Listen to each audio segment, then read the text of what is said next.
Hello students, आज हम पढ़ने जा रहे हैं बॉटनी के सिलेबस का chapter 7 cell cycle and cell division. Day 1 में आज हम कवर करेंगे content, cell cycle, interface and division phase which is known as mitosis. So first of all हम यहाँ पढ़ेंगे about cell cycle. Cell cycle जो वर्ड यहाँ यूज किया है वो वर्ड सेल की लाइफ के लिए है। सेल की जो लाइफ है मेन दो फेजेस में कंप्लीट होती है, एक है इंटरफेज और दूसरा है division phase which is known as M phase. Interphase which is known as the phase between the two successive division. So division phase is the phase of division in which cell is going to divide. इन दोनों phase के बीच में cell की life complete होती है। Life complete होने के बाद न्यूली फॉर्म सेल फिर इसी पैटर्न में आगे ग्रो करती है, इसलिए ये एक साइक्लिक पैटर्न फॉर्म होता है और इसी साइक्लिक पैटर्न के कारण इसे सेल साइकिल कहते हैं। So in short, cell cycle which completed into two phase. First interphase. In this there is 4 sub phases: G0 phase, G1 phase, S phase, G2 phase. In the second phase, division phase or M phase, karyokinesis, which is followed by cytokinesis. So first, interphase. Interphase is the phase between two cell division. दो cell division का बीच का phase है। In this phase cell prepare itself for the division, so called preparative phase. It is a long phase of cell cycle. It covers approximately 95% of the cell life. It means ये cell की life का total 95% share करता है। It also called resting phase but extremely active. Resting phase कहने का मतलब है कि सेल में विजिबली किसी भी तरह के कोई चेंजेस नहीं होंगे, बट मेटाबॉलिकली ये सेल्स एक्टिव फेज है जो कि नेक्स्ट डिवीजन की फेज के लिए प्रिपेयर कर रही है। In this phase synthesis of DNA, synthesis of RNA and synthesis of proteins take place. So next is sub stages of the interphase. In this, the first phase is G0 phase. Cell cycle can remain arrest only in G1 phase, then G1 is called G0 phase.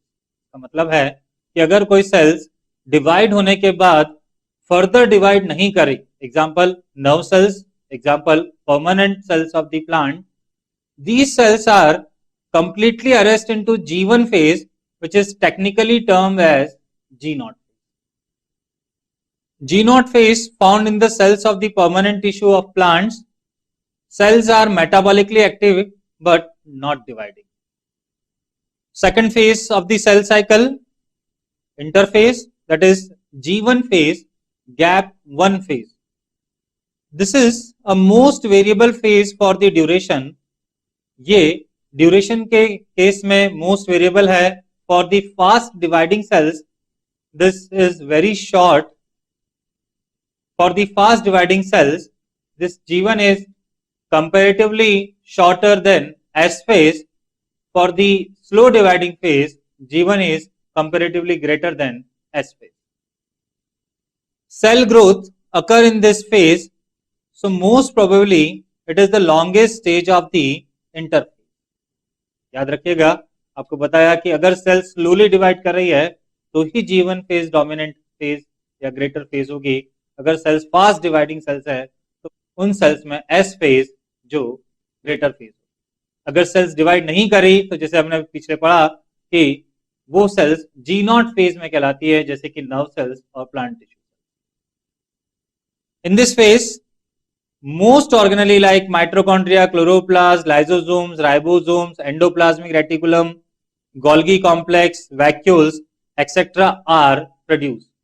इन सारे organelles का sales में number increase होगा क्योंकि इस sales में इस समय metabolically कई सारी रिएक्शंस, बायोकेमिकल कन्वर्जन हो रहा है। इन nucleus mRNA, tRNA and rRNA synthesize, structural and functional proteins are formed, and metabolic rate of these cells become very high. Because this G1 phase is the phase just before to take decision cell will divide or not.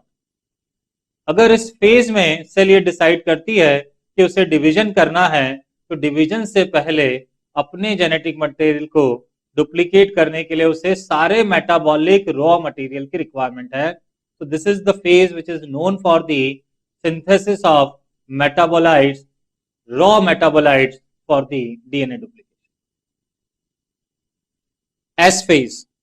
This is varies from 6 to 10 hours of the cell. Specially human cells के लिए ये longest phase of interphase है. Replication of DNA take place, तो DNA get doubled. In this DNA get doubled, it means the content of DNA is convert C to 2C, where C is the content of DNA. We can define in the picogram. Picogram, it means 10 to power minus 12 ग्राम. सो ये जो content है ये C से 2C convert होता है, but cells are not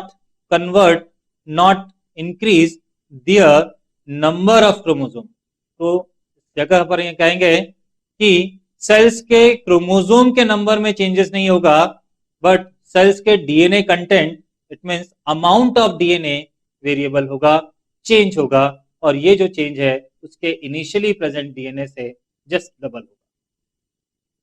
In this phase, histone are synthesized that cover each strand of the DNA. Centrosomes replicate is in late phase, is in late S phase. So S phase के end में जो एक event है, important event, which is known as duplication of centriole. This is important for the cell division. So in the cell, centrosomes or centriole is known for the organelle which is responsible for cell division. This phase indicates cell is ready for cell division. Cell division के लिए ready है. Next phase, that is G2 phase, which lasts by 3 to 12 hours. In this phase, DNA replication is completed. That's why it is also known as post DNA replication phase. And finally, cell is preparing for the cell division. In this, the process of preparation, tubulin protein synthesize, start for the spindle formation. This phase may be called post DNA synthesis phase. Duplication of mitochondria, chloroplast and Golgi body take place. These are the major organelle. So finally it is check out कि cells में even number में ये organelles present है या नहीं है.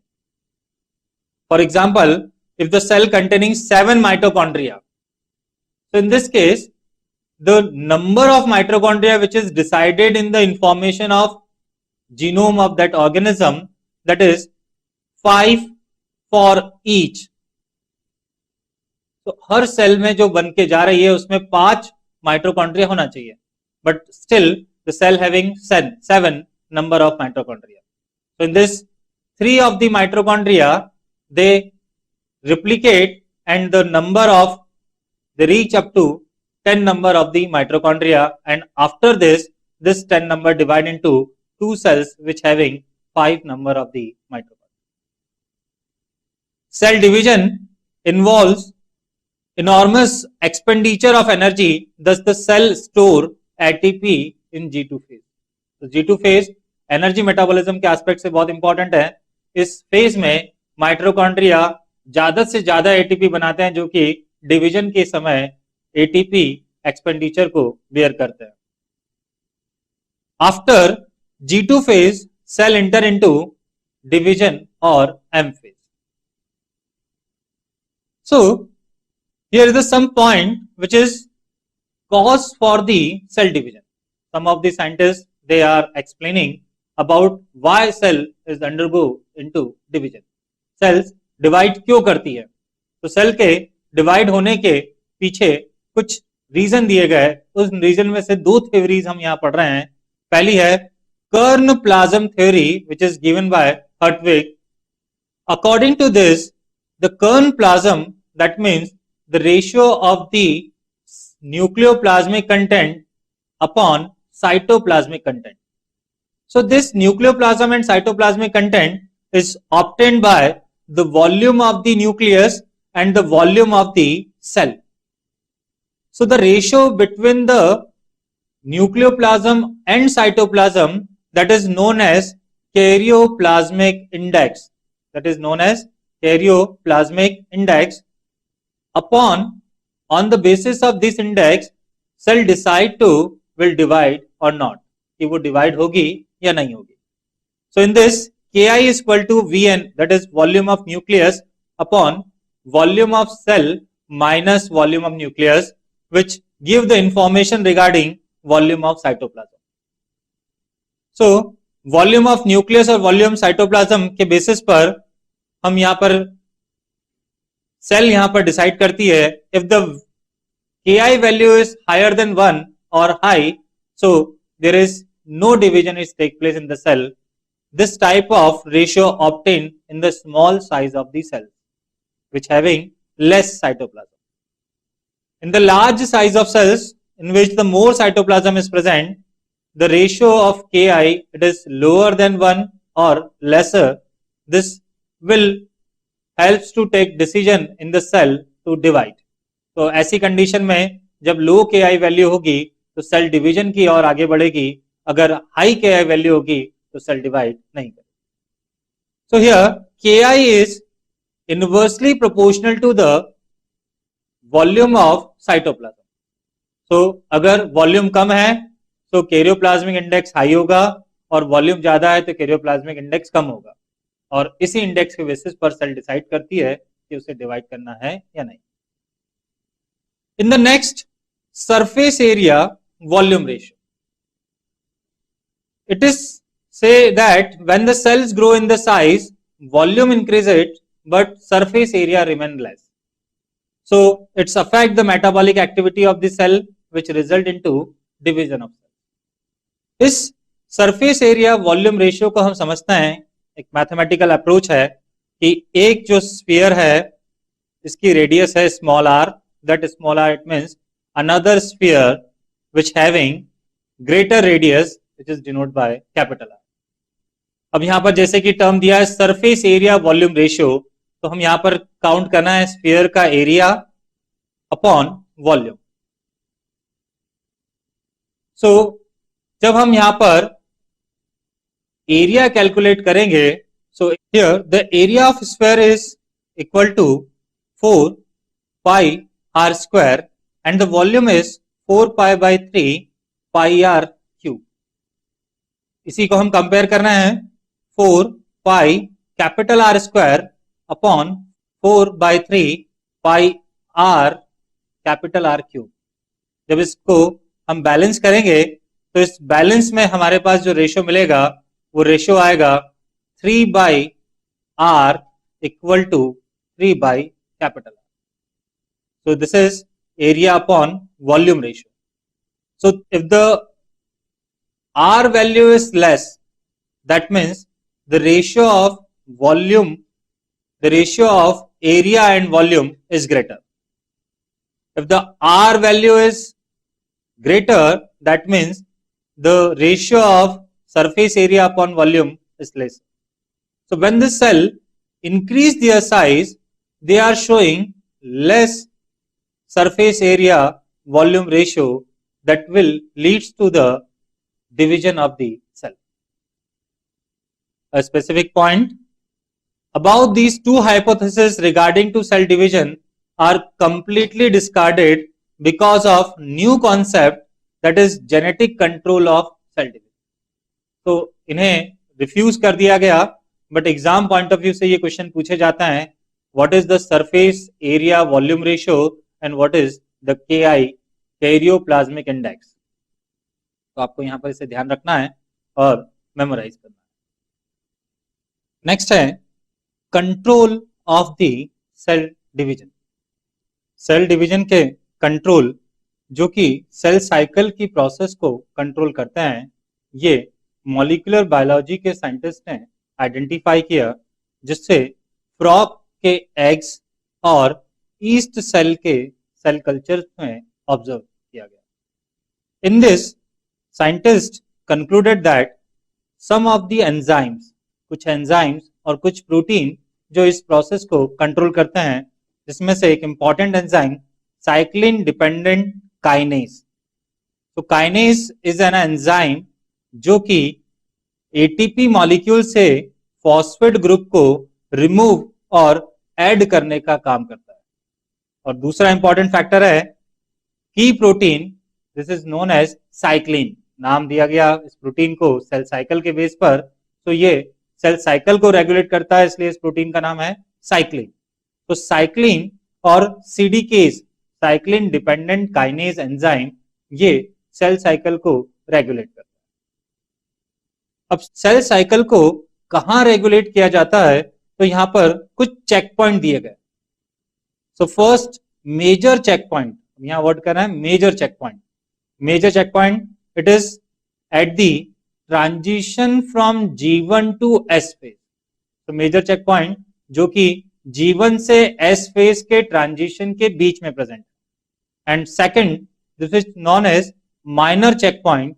This minor checkpoint is placed at between G2 phase to M phase. Gap phase 2 से M phase के बीच में second checkpoint, which is known as minor checkpoint, is present. In checkpoints पर काइनेज एंजाइम और cyclin proteins जो कि cell cycle की activity को regulate करता है। एस काइनेज जो कि एस फेज के लिए है, is capable of starting the replication of DNA. तो G1 फेज से S फेज के बीच में डिफरेंस इतना ही है कि जैसे ही सेल में रिप्लिकेशन ऑफ डीएनए स्टार्ट होता है, सेल G1 फेज से S फेज में ट्रांजिट हो जाती है। इस रिप्लिकेशन को स्टार्ट करने के लिए जो स्पेशल सीडीके है, it means cyclin dependent kinase, that name is S kinase, and it's combined with the another protein, this is known as S-cycline, also known as G1 cycline. After some time, S-cycline is destroyed and S-kinase is no longer activated. तो इसका मतलब कि ये दो protein S-kinase और G1 cycline जो कि G1 से S फेज में सेल को ट्रांजिट करने के लिए रिस्पॉन्सिबल है, अगर ये प्रोटीन सेल में बनेंगे तो सेल G1 फेज से एस फेज में ट्रांजिट हो जाएगी और मेजर चेक पॉइंट क्रॉस हो जाएगा। मेजर चेक पॉइंट इसलिए है क्योंकि once the cell is decide कि अब उसे डिवाइड होना है, तो first thing get duplicate its own DNA content. DNA content duplicate हुआ, इसका मतलब सेल हमें ये बता रही है कि वो डिवीजन के लिए रेडी है। Second, M kinase which is capable of turning on mitosis after the binding with M cyclin. तो M cyclin which is known as G2 cyclin protein जो कि एम काइनेज के साथ बाइंड होकर सेल को इंटरफेज से M phase में transit कराने के लिए रिस्पॉन्सिबल है। The detail of the cell cycle varied from organism to organism and different time in the organism. ये जो कंट्रोल है ये ऑर्गेनिज्म टू ऑर्गेनिज्म वेरी करता है और इसका ड्यूरेशन जो कि डिफरेंट फेजेस ऑफ इंटरफेस और डिवीजन की फेजेस का है वो भी वेरी करता है। However, certain characteristics are universal component of the cell cycle. कुछ जो कंटेंट है जैसे कि साइक्लिन डिपेंडेंट काइनेज और साइक्लिन प्रोटीन, ये सभी सेल्स के लिए uniformly accepted. So the next phase of the cell which is known as division phase or M phase. In this phase, nuclear and cytoplasmic division is take place. Nuclear division is known as karyokinesis. Nucleus के होने वाले division को karyokinesis और cytoplasm के division को cytokinesis कहते हैं। As per the type of division take place in the different cells, division की फेज को 3 टाइप में पढ़ा जाता है। पहला प्रोकैरियोट्स और कुछ यूकैरियोट्स में होने वाला डिवीजन, जिसे डायरेक्ट डिवीजन भी कहते हैं, वो है amitosis. Remaining two these are indirect division because of the formation of spindle fibre, karyokinesis. Second type of division is mitosis and third type of division is meiosis. Mitosis, that means division in the somatic cells. Meiosis, that means division in the gametic cells. Gametic cells में होने वाले divisions को हम meiosis कहते हैं, जिससे gametic cells produce होती है, और somatic cells जो कि हमारी vegetative cells हैं, उस cells में होने वाले division जो कि growth और regeneration के लिए responsible है, उसे mitosis. So first, amitosis, in which no spindle formation, no chromosome formation, जहां पे ना spindle fibers बनेंगे ना ही chromosome बनेगा. This type of division is called direct division. It is the simplest mode of cell division. In this type of division, start with elongation of nucleoid. तो हम जानते हैं प्रोकैरियोट्स में न्यूक्लियोइड प्रेजेंट होता है, यूकैरियोट में nucleus होता है. तो ये जो डिवीजन है, ये डिवीजन न्यूक्लियस के कंटेंट को डबल होकर, या हम कहें न्यूक्लियस के साइज के इंक्रीज होने से दिखाई देता है. In this nucleus and nuclide it's convert into dumbbell shaped structure. तो यहाँ इस फिगर में हम देख रहे हैं कि एक प्रोकैरियोटिक ऑर्गेनिज्म है जिसमें न्यूक्लियोइड कंटेंट है. इस न्यूक्लियोइड कंटेंट में डीएनए डुप्लीकेट होने के बाद ये जो है स्ट्रक्चर यहां पर इस तरह से एक स्ट्रेच स्फेरिकल स्ट्रक्चर बनाएगा जो कि डंबल शेप का दिखाई देगा. Nucleus division is followed by the division of cytoplasm. Its result in the formation of 2 daughter sales.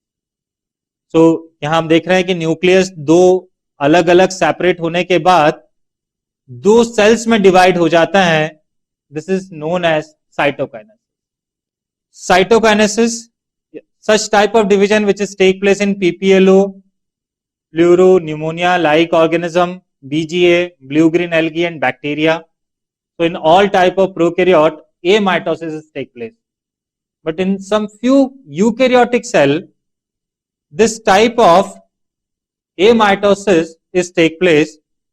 In the yeast budding, which is showing amitosis. Multiple fission in amoeba, it is also a type of amitosis. And meganucleus division of paramecium, it is also a mitosis type of division. This is end of the day.